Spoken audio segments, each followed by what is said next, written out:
Hi everybody. We bit of technical problems there. For some reason, said it wasn't live stream wasn't working, but we're back online. So I hope everybody's keeping well. Hope you're all keeping safe and staying in as per the guidance and not missing fishing too much. Hopefully it will be sooner rather than later, but I think it's definitely best to everybody keep in and follow the advice of the government.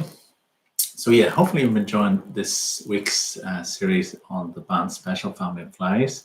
And today's pattern is the green silk shrimp, which is another quite a famous pattern. And this one is from the Faughan River up in the northwest. It's a pattern that was originally developed by Lawrence Cunningham, a famous fly tyer from the Faughan, and it's a nice pattern. You can see it definitely is a family resemblance to the Bann Special. But there are a number of differences that set it apart. So we'll have a quick look at those.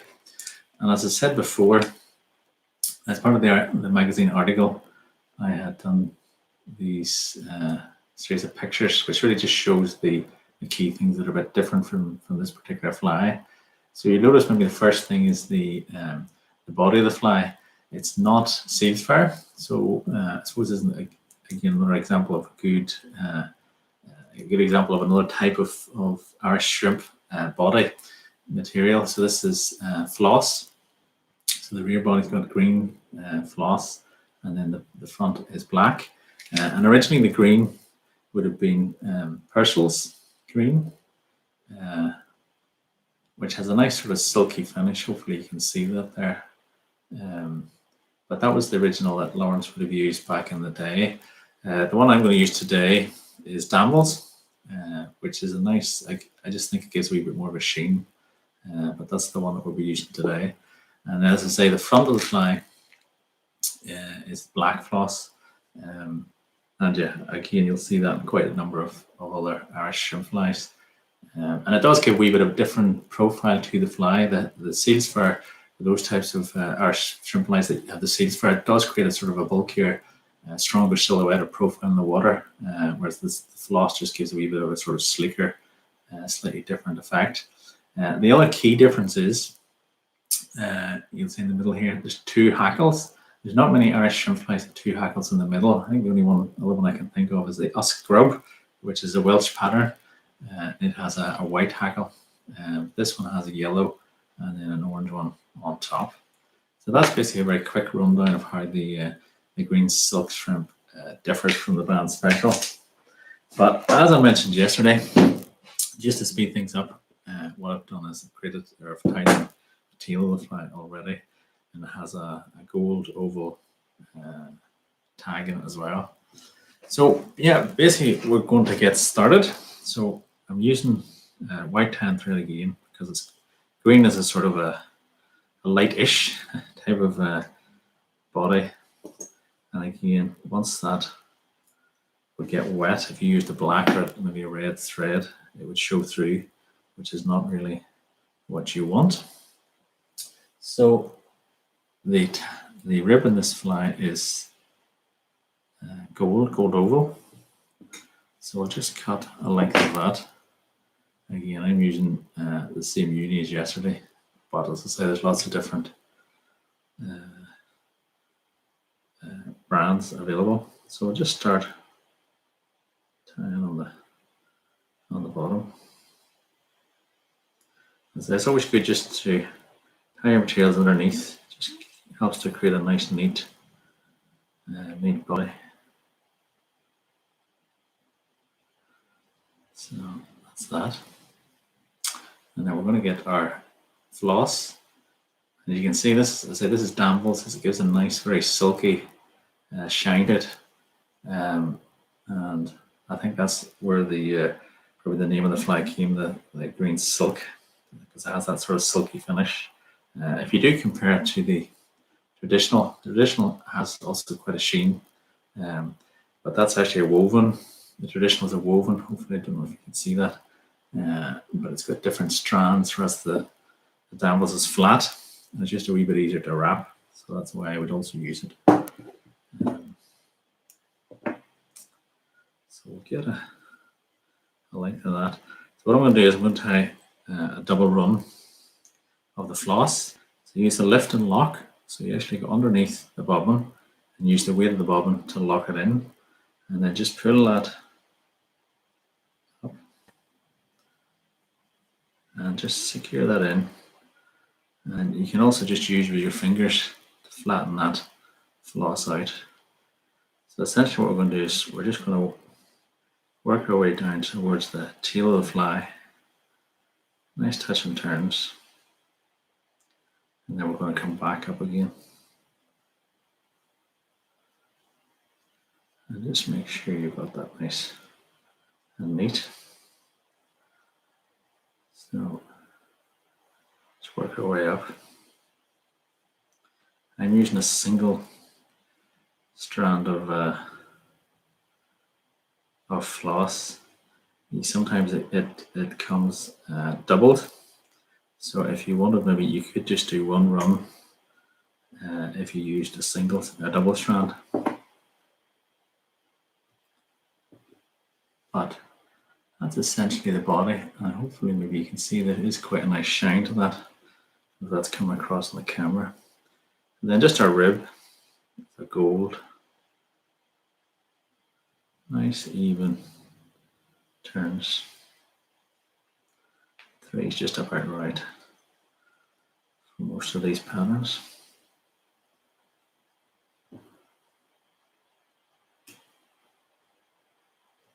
Cut that off. We're going to use a bit of wax now. So we've got our 2 hackles. So the first one is the yellow, and like before, again, stripped off the waste material from the base, and then also did a wee bit of a nick, which again, hopefully you can see just at the tiling point. So stroke these back. The other thing just to remember, because you've got a double hackle, you're going to want to be doing fewer turns than you would probably normally. Otherwise you don't want too much of a bulky fly. You can just use the back of the scissors just to introduce that backward angle for when you fold it over.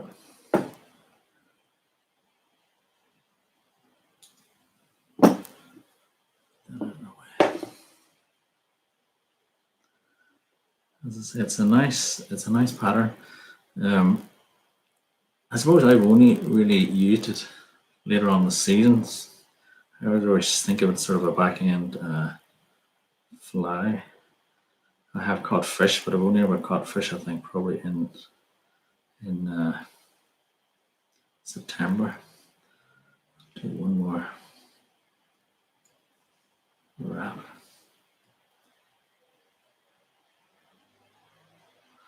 So I always think of it as a over back end fly. I'll actually just do one less wrap of that. But yeah, particularly I've used it in September, and it has done well, particularly in rivers like the Mourne. And I'm sure some of the guys watching from the Faughan can tell me different. It's maybe been missing a trick, and it's with a great fly for earlier in the season. But as I say, that's just when I find it certainly works for me.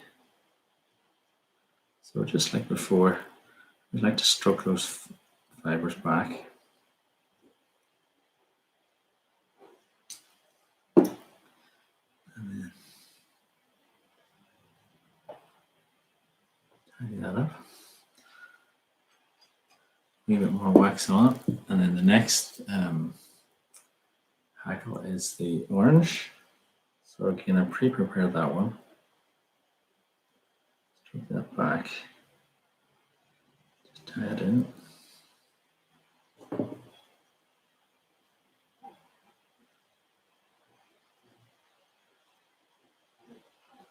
And double that over.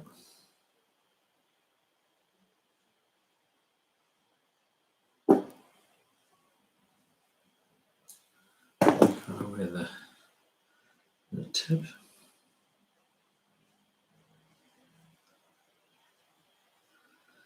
As I say, these flies are part of an auction lot that Willie Dara and Sammy Glenn are organising, and the guys are doing this fantastic job. There's a lot of money for a very worthy cause. So great going, guys. And thanks, I suppose, to everybody as well who've donated lots of rods. And I see Jarlath up in Glenmore has also donated some prizes. So great going, guys. So if you see any rogue fellas, just get rid of those.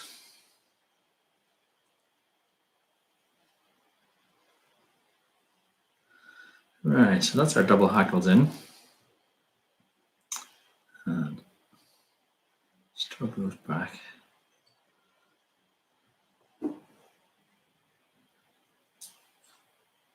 And you can maybe see now, yeah, it gives a very nice effect. It's a bit like a cascade. So it's again those orange and yellow colours are particularly effective, obviously, in terms of fish catching. I'm just going to change my thread because the front of the fly is like the Bann Special, so we've got a black body. But as I say, this time around the seal fur, we're going to use black floss. And interestingly,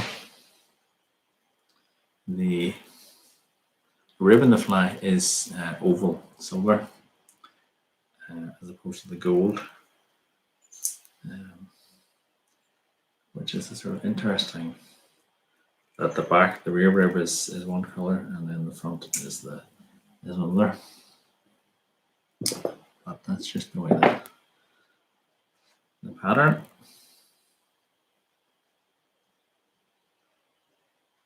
So, same as before, just tie underneath and work our way down to the hackles.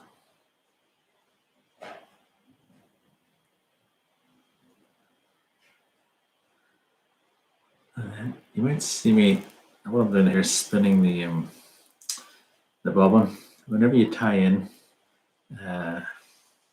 with a thread, it actually spins around, and so whenever you counter spin the bobbin, it actually flattens the thread. It just creates it helps to reduce the bulk of the fly and the bulk of the tying thread. So again, this is floss. This is uni floss. I actually probably would prefer the Danville's, but I ran out of it. It can be hard to get. So again, using the lift and lock method. So go underneath your bobbin and just pull that gently. So this is actually Ross McDonald's late father, Kenny McDonald, real character and a great fly tyer. Came with a lot of different patterns. He was the first that showed me how to do that. But it's a very handy method when you're tying things in. So just nice and neat.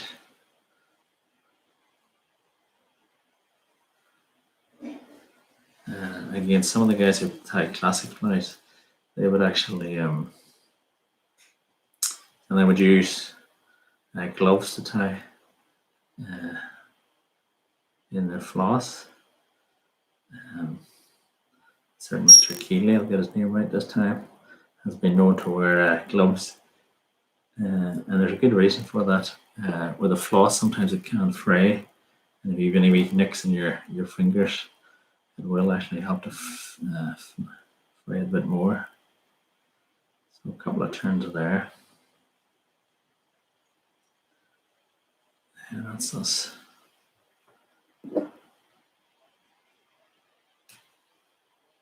That down with our nail.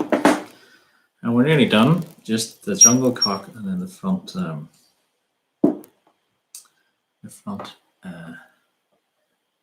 hackle.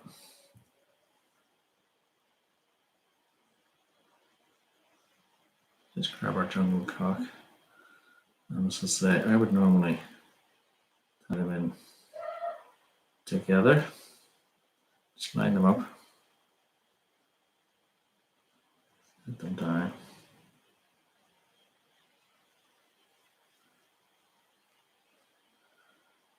Tie them in, secure them in, and then just double it over, and that just locks them in 100%, so they're not going to go anywhere. So just go ahead now to finish off.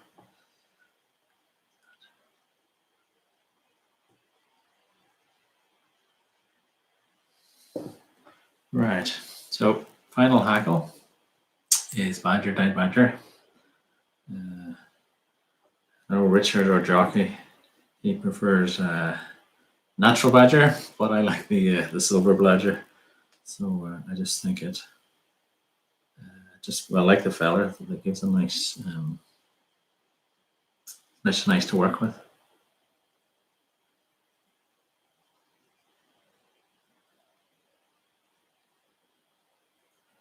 So again, let's get the back of our scissors, stroke those feathers back.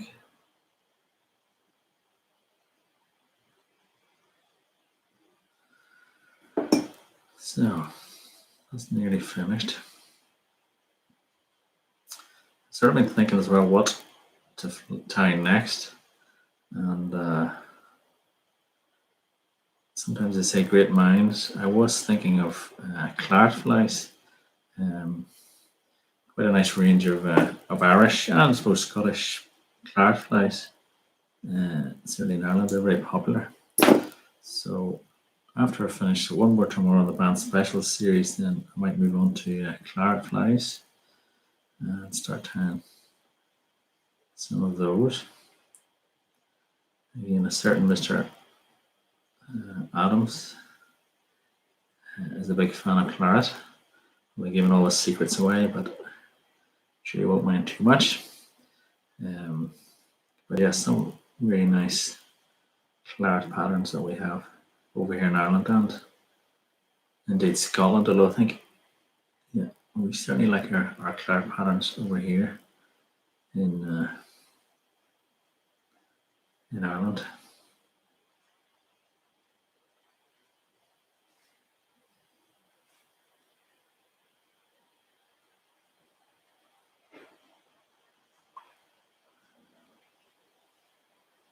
Just one more wrap thing now. That'll do this.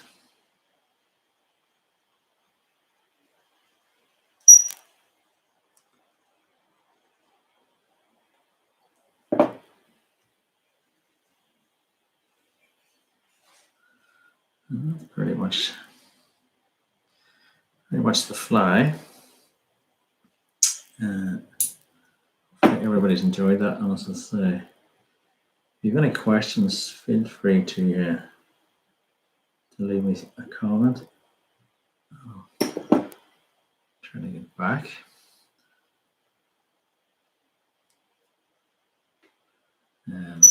Just a wee bit of wax.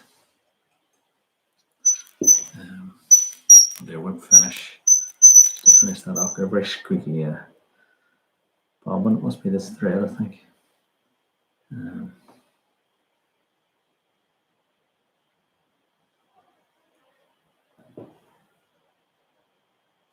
So that's us.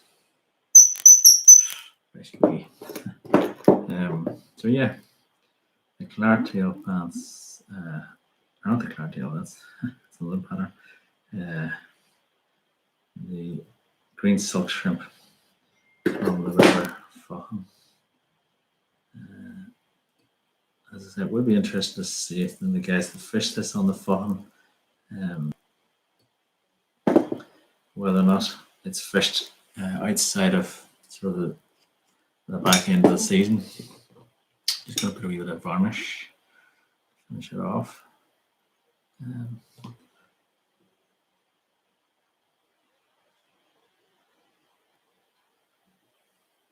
It's funny, sometimes you do get into your head this particular patterns are good for particular times of year.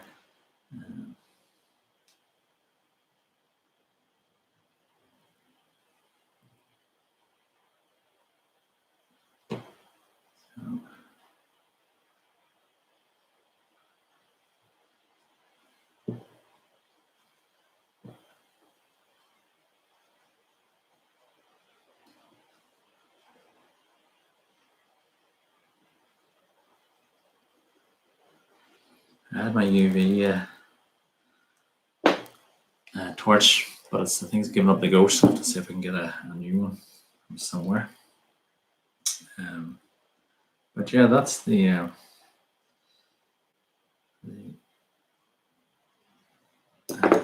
green silk shrimp. Hopefully everybody can see that. Really nice pattern.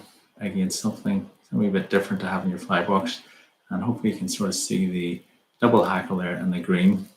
As I say, that's one of a set. So we have our orange and gold. We have our Bann Special, and then we have the Faughan.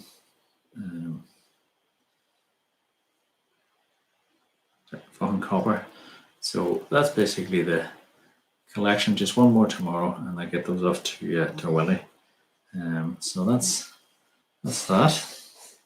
I hope you enjoyed that. So any questions, just drop me a buzz. Otherwise, yeah, stay safe. Oh, final thing. What is the final pattern for tomorrow?